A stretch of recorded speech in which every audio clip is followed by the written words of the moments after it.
تاریخ تو ہم الیکشن تو نہیں کروائیں گے، بلکہ اس کے اپوزٹ یہ ہے کہ جی ہم فائنینشیل ایمرجنسی نافذ کر دیں گے اور معاشی ایمرجنسی نافذ کر دیں گے، اور اس کے بعد حکومت کو ایکسٹینڈ کر دیں گے، اور ہم نے الیکشن بھی نہیں کروانے، کیونکہ الیکشن کمیشن آف پاکستان جو چیف الیکشن کمیشنر ہے وہ بھی واپس آ چکے ہیں میدان میں اپنے پرانے والے موقف میں،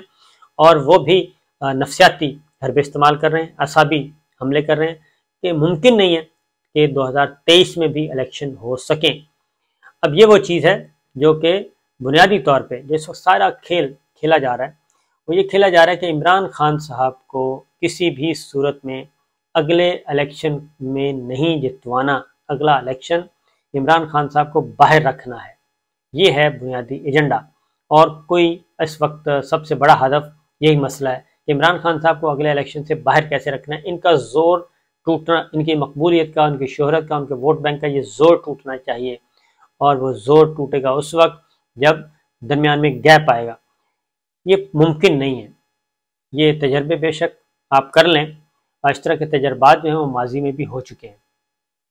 شیخ مجیب مشرقی پاکستان، ان کو جتوانے سے کوئی نہیں روک سکا، اور ایوب خان صاحب کا ماشاء اللہ مقدمات کا اندراج، بغاوت کے مقدمات، جیلوں میں گئے، وہ جیل میں ہوتے ہوئے وہ الیکشن جیت گئے، جیل میں ہوتے ہوئے ان کی پارٹی الیکشن جیت گئی، اور اس کے بعد نتیجہ کیا نکلا؟ پاکستان 2 لخت ہوا۔ اس کے بعد پاکستان پیپلز پارٹی کو ضیاء الحق صاحب نے 11 سال تک کرش کرنے کی کوشش کی، ذوالفقار علی بھٹو صاحب کو پھانسی دے دی گئی، ان کا نماز جنازہ بھی کسی کو پڑھنے کی اجازت نہیں دی تھی، 4-10 لوگ سرکاری وہ انہوں نے ہی یہ سارا کام کیا، پھانسی سے لے کے تدفین تک، نماز جنازہ تک، اور کسی اور کو نماز جنازہ تک پڑھنے کی اجازت نہیں دی گئی۔ تو 11 سال پیپلز پارٹی کو کرش کیا گیا۔ اس دوران بہت سارے نشیب و فراز آئے، ایگزائل، محترمہ بے نظیر بھٹو جلا وطنی کی زندگی، لیکن 11 سال کے بعد جب الیکشن ہوئے 1977 کے بعد 1988 میں پورے 11 سال بعد جب الیکشن ہوئے تو نتیجہ وہی نکلا تھا، اور پاکستان پیپلز پارٹی ہی جیتی تھی، محترمہ بے نظیر بھٹو کو وزیر اعظم بنانا پڑا تھا۔ تو اسی طریقے سے یہ 11 سال اور پاکستان پیپلز پارٹی کو کرش نہیں کیا جا سکا، ایک ڈکٹیٹر 11 سال کا طویل ماشاءاللہ نہیں کرش کیا جا سکا، شیخ مجیب الرحمان ان کو نہیں ہرایا جا سکا، اور وہ بنے، ایون یہاں تک کہ وہ بھی قتل ہو گئے، شیخ مجیب بھی قتل ہو گیا، اور جب قتل ہو گیا تو ان کی ایک بیٹی بچی حسینہ واجد، اور وہ اس وقت وزیر اعظم ہیں بنگلہ دیش کی، اور انہوں نے 71 میں جو کچھ ان کے ساتھ ہوا، یا جو لوگ اس وقت سپورٹ کر رہے تھے، ان میں سے 80 90 سال کے بزرگوں کو بھی سزائے موت دی اور پھانسی پہ لٹکایا۔ تو حسینہ واجد ابھی تک موجود ہیں، اور وہ وزیر اعظم ہیں اس وقت بنگلہ دیش کی، اور طویل عرصے سے وہ جیت رہی ہیں، اور سب کچھ ان کے کنٹرول میں ہے۔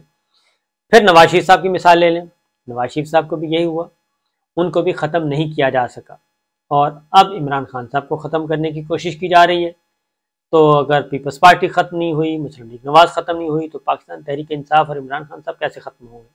ان کو گولی بھی مار کی، ان کو گولی بھی لگ گئی ہیں، ٹانگوں پہ گولیاں لگی، زخمی بھی ہوئے، قاتلانہ حملہ بھی ہوا، لیکن اس کے باوجود وہ مقبولیت کی طرف بڑھ رہے ہیں۔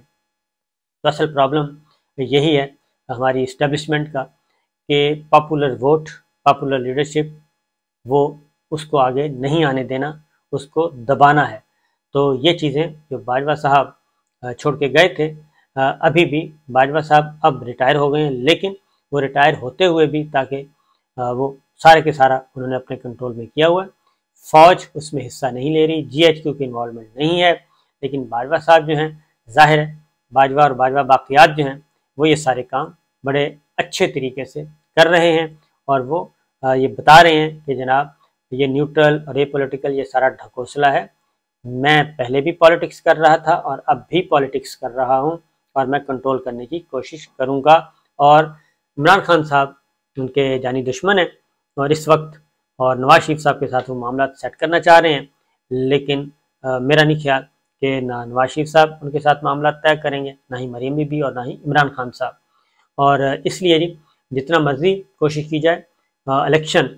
جب بھی ہوں گے فری اینڈ فیئر ہوئے تو عمران خان صاحب ہی جیتیں گے، پاکستان تحریک انصاف ہی جیتے گی، اس کے علاوہ کوئی ایک باری تحریک انصاف کو دینی پڑے گی، اس کے علاوہ کوئی آپشن نہیں ہے۔ اور اگر کوئی زور زبردستی کرنے کی کوشش کی گئی تو پھر اسٹیبلٹی کم از کم نہیں آ سکے گی، یہ تو بات نوٹ کر لیں کہ اسٹیبلٹی نہیں آئے، استحکام نہیں آ سکتا، کیونکہ جو سرویز آ رہے ہیں پاکستان تحریک انصاف کے ساتھ 55% لوگ جڑے ہوئے ہیں، پاکستان کے 22 کروڑ عوام کے 55% لوگ، اور پھر اس میں سب سے زیادہ جو ہے وہ یوتھ ہے۔ اور کیا اتنی بڑی یوتھ کو، اتنی بڑی ووٹ بینک کو آپ سائڈ پہ پھینک سکتے ہیں؟ یہ، اور اگر سائڈ پہ پھینکتے ہیں تو پھر کیونکہ اس وقت عام یہ پرسیپشن بڑا اسٹیبلش ہو چکا ہے، یہ نیریٹو اسٹیبلش ہو چکا ہے کہ اسٹیبلشمنٹ کا رول ہے اس میں، تو کیا افواج پاکستان کو پاکستان کے 66% عوام سے دور کرنے سے کوئی فائدہ ہوگا یا نقصان ہوگا؟ یہ فیصلہ کرنا ہے اور یہی کچھ کرنا ہے، لیکن اس کے لیے بھی انتظار کرنا پڑے گا، کیونکہ ابھی تو کھیل چل رہا ہے۔ اور پنجاب حکومت، ایک اور بھی آپ کو بتا دوں کہ پنجاب حکومت کا خاتمہ جو ہے وہ ادروائز بھی بہت ضروری ہے، کیونکہ عمران خان صاحب پہ ہوا ہے قاتلانہ حملہ، وہ جے آئی ٹی کام کر رہی ہے، اور اگر پنجاب حکومت برقرار رہتی ہے اور پاکستان تحریک انصاف کی رہتی ہے تو وہ جے آئی ٹی کام کرتی رہے گی۔ تو اس لیے سارے جوڑ کے بیٹھے ہیں اپنے سر، باجوہ صاحب ایکٹیو ہیں، اور وہ غیر اعلانیہ طور پہ وہ کہہ رہے ہیں کہ جناب بس میں ہی ہوں، اور وہ ادارہ تو ابھی تک نہیں آیا، لیکن پرویز رائی صاحب ان کے سپورٹ میں آئے ہیں اور ان کے لیے شرائط رکھی ہیں عمران خان صاحب کے لیے کہ باجوہ صاحب کو کچھ کہیں گے تو پھر ہم بولیں گے۔ اس کا مطلب یہی ہے کہ باجوہ صاحب اور عمران خان صاحب تو ایک ساتھ نہیں چل سکتے، عمران خان صاحب اگر ہیں تو وہ تو کریں گے، وہ مزاحمت بھی کریں گے، وہ اپنے لوگوں کو بھی ایجوکیٹ کریں گے، اپنے ووٹ بینک کو بھی بتائیں گے کہ اصل بندہ کون ہے، کیونکہ کل انہوں نے بتا دیا تھا عمران خان صاحب نے جلسہ عام میں، ہر پریس کانفرنس میں جو پورے ملک میں، پوری دنیا میں سنی جا رہی تھی، کہ وہ کون تھا جس نے رجیم چینج آپریشن کیا اور ایک اچھی خاصی حکومت کو الٹا کے، اور وہاں پہ ایک جو ایسے لوگ لے کے آئے جن کے مقدمات تھے اور جن کو لوٹرز کہا جاتا ہے، تو وہ جو آئے سارا کے سارا ٹولہ واپس آیا، اور اس کے بعد پھر ثابت ہوا کہ پاکستان جو ہے، پاکستان کی اکانومی کہاں پہنچ چکی ہے، پاکستان کا ستیہ ناش ہو گیا ہے ان 9 ماہ میں۔ تو لیکن باجوہ صاحب کو کوئی فکر نہیں ہے، وہ ڈٹے ہوئے ہیں اور وہ کہتے ہیں کہ میں ہی ہوں، باقی جو مرضی کریں۔ اب یہ ہماری افواج پاکستان پہ، مسلح افواج پہ بہت بڑا کوشچن اور ان پہ بہت زیادہ ذمہ داری عائد ہوتی ہے کہ وہ اس ساری سچویشن کو کیسے ہینڈل کریں گے۔ اجازت دیجیے، اللہ حافظ۔